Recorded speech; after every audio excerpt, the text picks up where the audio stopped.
Now I decided to build my kiln out of brick. I was able to find some brick locally, cheap. A fella had these left over after they built their house. He just wanted to get rid of them, so that was one of the reasons why I decided to do this instead of a barrel. You'll need a metal container to put the wood in with a lid or something that will seal up. I'm using an old hydraulic fluid bucket. This is metal. You can use a small barrel just as long as it's got a lid. So just look around and I'm sure you'll be able to find something in your area. You may already have something.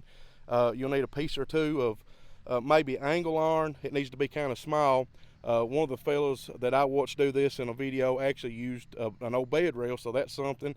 I've got a piece of just some flat stock here that I'm actually going to use. I think will be good. Need a little section of stovepipe and a piece of tin, and I'm just recycling the tin from something else I actually took apart. I did actually have to buy the stovepipe, so I've got just a few bucks in that. I think I give $10, $12 for that or something in that neighborhood, more or less. Everybody needs a good dog, and we need a good helper when we're out doing stuff. So Ralphie's mine, and it don't seem like it's a Good Kitchen Alpha video anymore unless Ralphie makes an appearance in it. So I'm going to get back to this brick kiln that I'm building. I've got 21 bricks that I use to lay down the base, and don't judge me on my masonry skills. This is not a patio or a walkway. I didn't spend any time really doing leveling. I just scraped a little grass away.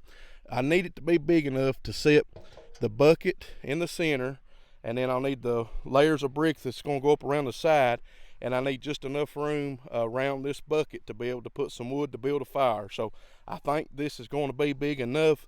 If you'll notice, once I laid down the base layer of brick, I did start putting up my first round of bricks around the sides. And if you'll notice, I left an opening in the front and in the back, and that's where you'll need a piece of angle iron or a piece of some kind of steel you can lay across that to put your next layer of bricks on. The reason for that is you want some ventilation and maybe even a place to clean out ashes or something. So I kind of got to be careful to not get too close to that electric fence. It hurts. Ask me how I know. So I'm going to use these two little pieces of metal. I'm just going to lay over the little gap that I left to leave a vent, and I'm just going to start going around and adding my next round of bricks. So here it is. This is how tall I stacked the bricks. I put the bucket down in there just to see, kind of see what I was doing. I think that's going to be enough room. I'll have some room all around the bucket to put some wood, and then I'll be able to layer quite a bit on the top and build a pretty good sized fire in there, I think. So I know it's a little flawed, some gaps in the brick, some of them turned inside out, but hey, it kind of reminds me of myself a little, the imperfections and flaws. For while we were yet without strength, in due time Christ died for the ungodly, so I'm thankful for that.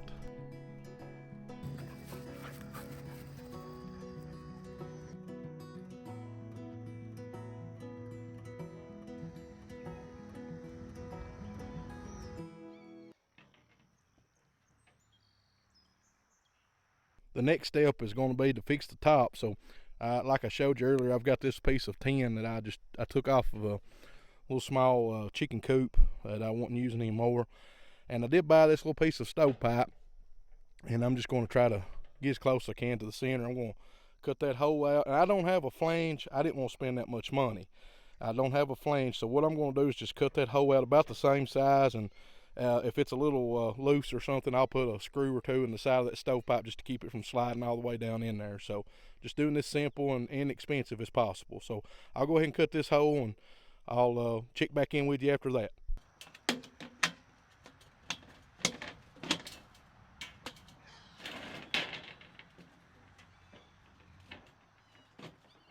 All right, now this should work. It's snug enough that I don't think it's going to fall down in there or come out too easy. Now, it will leak a little smoke around the base of it. That's no problem. Like I said earlier, I'm just doing it as easy and inexpensively as possible. So the kiln's ready. The next step, I've got to cut some wood, and we'll try this thing out. So I'll check back in with you here in just a little while, and we'll see how it works. Now we're ready to go ahead and try the kiln out. I took the bucket and actually built a fire in it, burned some cardboard and some paper and stuff in it to kind of get rid of the rest of the residue of the of the hydraulic fluid that was in there. I think this is going to be okay. If you could find something that's food grade, that would be the best. But this being metal, I cleaned it out good, and like I said, I've burned it, burned something in it, so I think all that residue would have burned out of it. So I think this will be okay to use.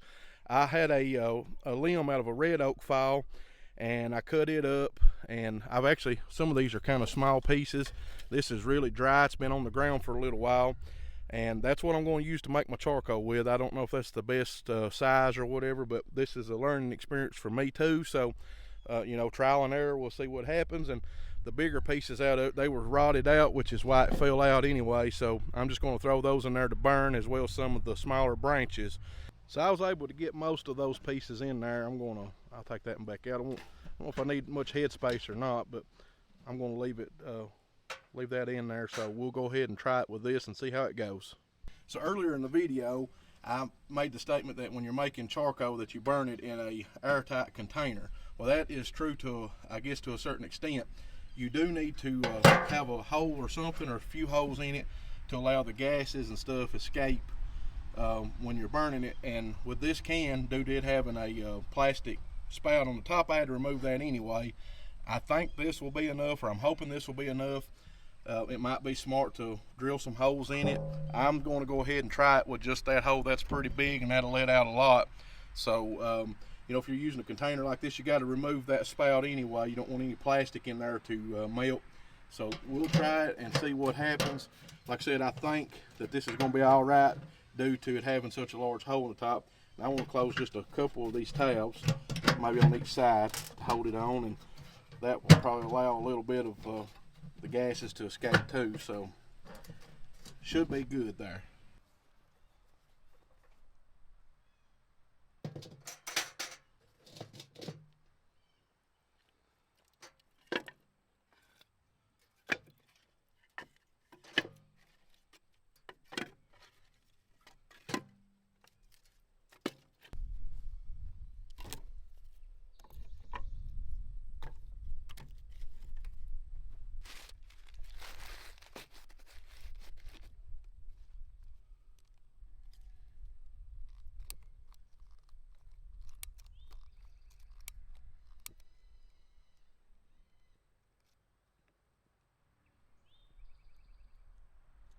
I thought at first it might have been a better idea to build the fire from the bottom, but so I put a little of the small stuff down there and some newspaper, but I was having a hard time getting it going that way, so I just decided to build the fire from the top.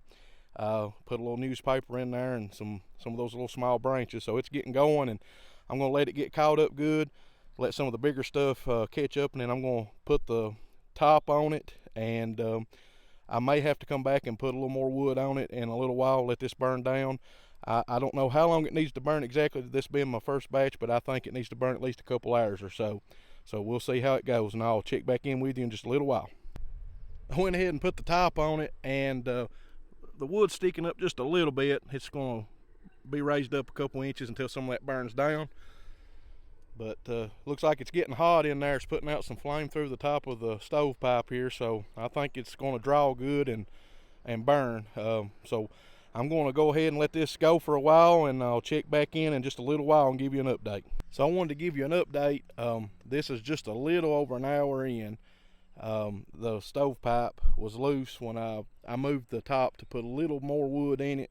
Stovepipe was a little loose, and I'm not going to try to put it back on there and it as hot as it is. So that's something I'll work on, try to improve that. I just stuck it down in there and hoped it would stay. So that's no big deal. I think it'll be fine to finish without it. I wanted to show this to you if I don't get burned. I put just a few pieces in there. Man, that's hot. I think the way this is supposed to work is some of the gases and stuff, once they come out of that bucket, the gases coming out of the wood that we're turning into carbon, they should ignite, and I'm assuming that's been happening because this is really hot. And I didn't put much in there. I put maybe 2 or 3 pieces of some scrap lumber, some rough sawn 2x4s that I had, pieces that were cut off that I weren't going to be using for anything.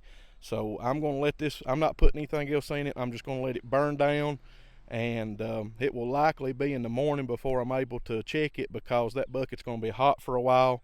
And I'll get it out and open the lid, and we'll see what we've got. So this is the next day. It was getting dark. This burned for 3 hours in. It still had some embers left in it, but it had pretty much burned down. So I'm going to say it got at least 2 good hours of hard burning. So I'm going to go ahead and take the bucket out and open it, and we'll see if there's anything left. It might be burned to a crisp, I don't know. So you're seeing this for the first time with me, so let's check it out. The bucket's still a little warm. It's not hot, but it's slightly warm. Let's see what's inside over here. Okay. Well, you can tell the difference in the weight. I filled this bucket up probably about 90%. It's lost at least a third of it or so. This piece here actually burned quite a bit, which that could be some ash that fell down in through the hole. So I'm actually gonna light some of this and see how it does. I'll be honest with you, just looking at this and feeling of it, I feel like I could have stopped about 2 hours in and it probably would have been enough, but we'll see.